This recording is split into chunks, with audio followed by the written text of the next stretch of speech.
আসসালামু আলাইকুম রহমতুল্লাহ। আজকে আমরা কথা বলবো হাইব্রিড লাউ সম্পর্কে। এই মুহূর্তে অনেকেই লাউ চাষ শুরু করে দিচ্ছেন। আমাদের অঞ্চলে অলরেডি লাউ বীজ আমরা বিক্রি করতেছি, লাউ মানুষ নিতেছে, লাউ লাগাইতেছে। আপনারা যারা লাউ করার ইচ্ছা আছে আপনারা এই কয়েকটি জাত করতে পারেন। এর মধ্যে আমাদের অঞ্চলে সবচেয়ে বেশি চলে ডাইনা, লালতির কোম্পানির ডাইনা যে লাউটা আছে এটা সবচেয়ে বেশি চলে। এটার সাইজ এবং কালার দুইটাই খুব সুন্দর এবং ফলনও খুব ভালো। 45-50 দিনেই ফলন পাওয়া যায় এই ডাইনা লাউটা। এরপর আমরা আসি আমাদের অঞ্চলে আরেকটা লাউ চলে এসিআই কোম্পানির ময়না।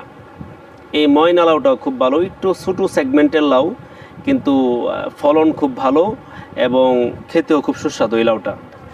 এরপর আরেকটা আছে আমার হাতে, এটা হচ্ছে ইউনাইটেড সিডের ডালিয়া। এই ডালিয়া এবং ডাইনা এই দুইটা প্রায় সেম ক্যাটাগরির, কিন্তু এই কোম্পানির এটা ভালো। অফিসার বলল তো ডাইনার চাইতে এটা ভালো, তো ওরা তো নিজেদের কোম্পানি বিদায় এটা বলতেই পারে, কিন্তু এই লাউটা মূলত ভালো।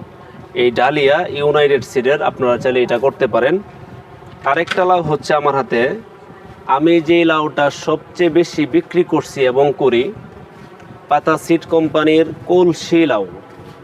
আমি গত 2-3 বছরে সবচেয়ে বেশি বিক্রি করছি এই কলসি লাউটা অনেক ভালো। আমি নিজ চোখে দেখছি অনেক ফলন হয় এবং লাউয়ের সাইজ কালার খুব সুন্দর থাকে। পাশাপাশি এটার ফলন খুব ভালো, 40-45 দিনে ফলন হয়। পাতা সিডের কলসি লাউ, আপনারা চাইলে এই কলসি লাউটা লাগাতে পারেন। এই লাউটা অনেক ভালো একটা লাউ, এটা আমি নিজেই এটার ফলন দেখছি এবং এটার ভিডিও আমার চ্যানেলে আছে, আপনারা চাইলে আমার চ্যানেল ঘুরে দেখে আসতে পারেন।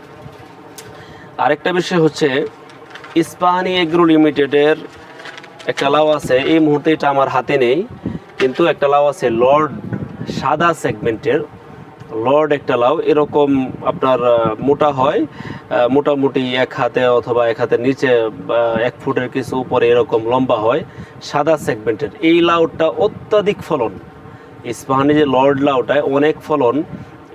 এই লাউয়ের একটা ভিডিও আমার ইউটিউব চ্যানেলে আছে, আপনারা চাইলে এই দেখতে পারেন। এই লর্ড লাউয়ের ভিডিও আমার মোবাইলে আছে, অনেক ভালো ফলন হয়। আর গোল লাউ যদি আপনারা করতে চান, ইস্পাহানি এগ্রো লিমিটেডের সুলতার একটা লাউ আছে, সিদ্ধা লাউয়ের মধ্যে, এই লাউটা ভালো, আপনারা এই লাউটা করতে পারেন। আশা করি সকলেই বুঝতে পারছেন।